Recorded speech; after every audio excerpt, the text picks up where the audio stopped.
Hello students, इस lecture में हम लोग क्लास 12 फिजिक्स के चैप्टर 1 वैद्युत आवेश तथा क्षेत्र इलेक्ट्रिक चार्जेज एंड फील्ड्स के वीवीआई ऑब्जेक्टिव क्वेश्चंस को डिस्कस करेंगे। तो हमारा पहला क्वेश्चन है, इलेक्ट्रॉन पर आवेश होता है। तो इलेक्ट्रॉन पर आवेश होता है कितना? -1.6 × 10⁻⁻19 कूलम। और प्रोटॉन पर चार्ज कितना होता है?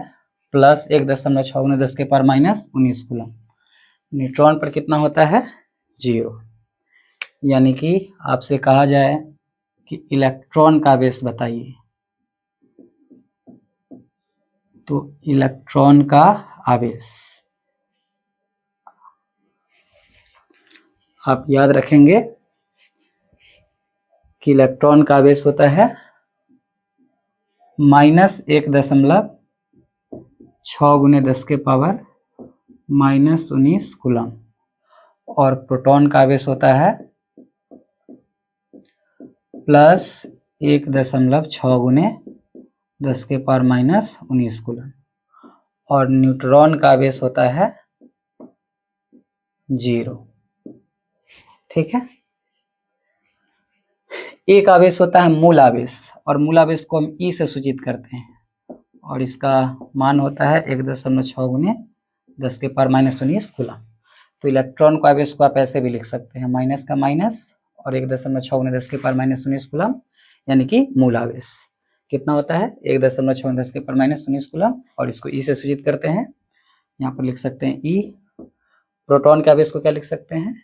ई के फॉर्म में। तो प्लस 1.6 × 10⁻⁻19 कूलम को क्या लिखेंगे? ए।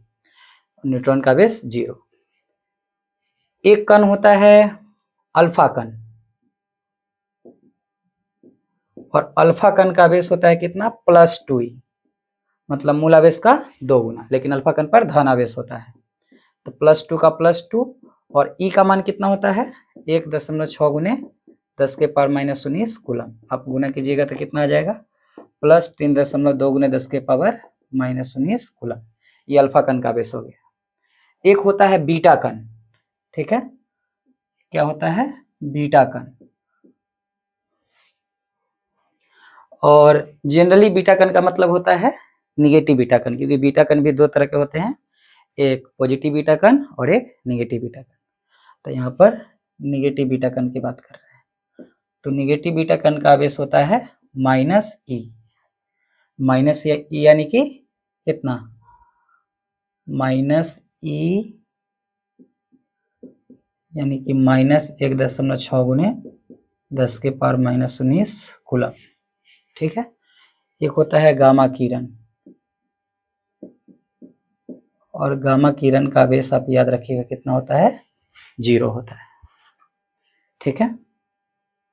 तो इलेक्ट्रॉन पर आवेश होता है, तो इलेक्ट्रॉन पर आवेश कितना होता है? -1.6 × 10⁻⁻19 कूलम। लेकिन ऑप्शन में तो -1.6 × 10⁻⁻19 कूलम नहीं है। तो इसका मतलब हमसे इलेक्ट्रॉन के चार्ज का साइन नहीं पूछ रहा है, केवल मैग्नीट्यूड पूछ रहा है। और मैग्नीट्यूड बताने का मतलब होता है कि चार्ज के साइन को हम नहीं लिखेंगे। तो क्या हो जाएगा? 1.6 × 10⁻⁻19 कूलम। किसी अनावेशित वस्तु पर 1 कूलम आवेश होने के लिए उसमें से निकाले गए इलेक्ट्रॉनों की संख्या होगी। तो इस क्वेश्चन को कैसे सोल्व करेंगे?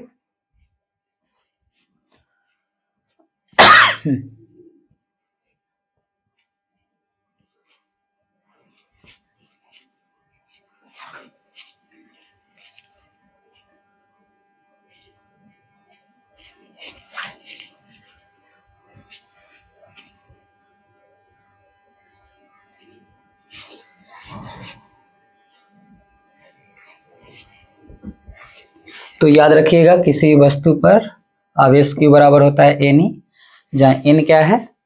वस्तु में से निकाले गए इलेक्ट्रॉनों की संख्या या वस्तु को दी गई इलेक्ट्रॉनों की संख्या। तो कह रहा है कि किसी अनावेशित वस्तु मतलब उस पर कोई आवेश नहीं है, तो उस अनावेशित वस्तु पर 1 कूलम आवेश होने के लिए उसमें से निकाले गए इलेक्ट्रॉनों की संख्या क्या होगी? तो निकाले गए इलेक्ट्रॉनों की संख्या N बराबर क्या हो जाएगा? Q/E। Q क्या है? तो आवेश। तो वस्तु पर कितना इलेक्ट्रॉन निकालेंगे कि 1 कूलम आवेश आ जाएगा। तो वस्तु पर आवेश कितना आना है, 1 कूलम, और इलेक्ट्रॉन का आवेश होता है 1.6 × 10⁻⁹ कूलम। क्योंकि यहाँ पर हमें इलेक्ट्रॉन की संख्या निकालना है तो इलेक्ट्रॉन के चार्ज का साइन रखने की जरूरत नहीं है। कूलम से कूलम कैंसिल आउट, और 1 को जब आप इतना से भाग दीजिएगा तो ये आ जाएगा 6.25 × 10⁻18, यानी कि ऑप्शन नंबर बी। ठीक है। क्वेश्चन नंबर 3 है, r दूरी से विलग 2 इलेक्ट्रॉनों के बीच लगने वाला बल समानुपाती होता है। तो आप कूलम का नियम याद कीजिए। कूलम का नियम 2 चार्जों के बीच लगने वाले बल को बताता है। तो कूलम के नियम के अनुसार 2 चार्ज के बीच लगने वाला जो बल होता है वह दोनों चार्ज के मैग्नीट्यूड के गुणनफल के समानुपाती होता है और उनके बीच के दूरी के स्क्वायर के व्युत्क्रमानुपाती होता है। तो यहाँ पर इलेक्ट्रॉनों के बीच लगने वाले बल का रिलेशन दूरी से पूछा है ना। r दूरी से विलग 2 इलेक्ट्रॉन, विलग का मतलब होता है अलग अलग होना। तो दोनों इलेक्ट्रॉन कितना दूरी से अलग अलग है, कितना दूरी पर है, r दूरी पर। तो पहला चार्ज इलेक्ट्रॉन दिया है, दूसरा चार्ज भी इलेक्ट्रॉन दिया है, 2 इलेक्ट्रॉन है। दोनों इलेक्ट्रॉन पे चार्ज होगा कितना, -1.6 × 10⁻⁻19 कूलम। तो रिलेशन अगर हम दूरी से लिखेंगे कि 2 इलेक्ट्रॉनों के बीच लगने वाला बल क्या होता है, 2 इलेक्ट्रॉनों के बीच लगने वाला बल उनके बीच के दूरी के बढ़ के व्युत्क्रमानुपाती होगा। तो हम तो देख रहे हैं कि 2 इलेक्ट्रॉनों के बीच लगने वाला बल दोनों इलेक्ट्रॉनों के बीच के दूरी के बढ़ के व्युत्क्रमानुपाती है, लेकिन क्वेश्चन में कह रहा है कि r दूरी से विलग 2 इलेक्ट्रॉनों के बीच लगने वाला बल समानुपाती होता है। तो समानुपाती के लिए क्या करेंगे, हम इसको क्या पढ़ते हैं, F व्युत्क्रमानुपाती है r स्क्वायर के, और नहीं तो F समानुपाती है 1/r स्क्वायर के। ये पूरा के समानुपाती होता है। ठीक है। तो इसी को हम ऐसे लिख सकते हैं, ये ऊपर गया तो r का पावर -2, यानी कि 2 इलेक्ट्रॉनों के बीच लगने वाला बल उनके बीच के दूरी के पावर -2 के समानुपाती होता है, यानी F r के पावर -2 के समानुपाती होगा। तो क्या हो जाएगा आंसर, r दूरी से विलग 2 इलेक्ट्रॉनों के बीच लगने वाला बल समानुपाती होता है किसके, r के पावर -2 के। अगला क्वेश्चन एप्सिलॉन नॉट का मात्रक होता है। तो अगर आपको याद होगा तो एप्सिलॉन नॉट का मात्रक होता है कूलम स्क्वायर न्यूटन इनवर्स मीटर-2, और नहीं तो इसको हम फॉर्मूला की सहायता से निकाल सकते हैं।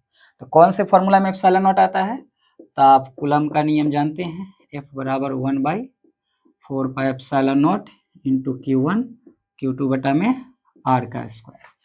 तो हमें एप्सिलॉन नॉट का मात्रक निकालना है, तो एप्सिलॉन नॉट को इधर भेज दीजिए। तो एप्सिलॉन नॉट बराबर क्या हो जाएगा, 1/4 पाई, इधर क्या आ जाएगा F इंटू Q1 Q2 और बटा में r स्क्वायर। ठीक है। तो एप्सिलॉन नॉट का आप एसआई मात्रक निकालिए, क्योंकि ये भी एसआई मात्रक है, ये भी एसआई मात्रक है ना। Coulomb, newton, metre, coulomb, volt, ये सब क्या एसआई मात्रक है। तो आप एप्सिलॉन नॉट का क्या निकालिए, एसआई मात्रक। तो कैसे निकालेंगे, एप्सिलॉन नॉट का एसआई मात्रक बराबर एक संख्या है, इसका कोई मात्रक नहीं, 4 पाई, ये भी कांस्टेंट है ना, इसका भी कोई मात्रक नहीं होगा।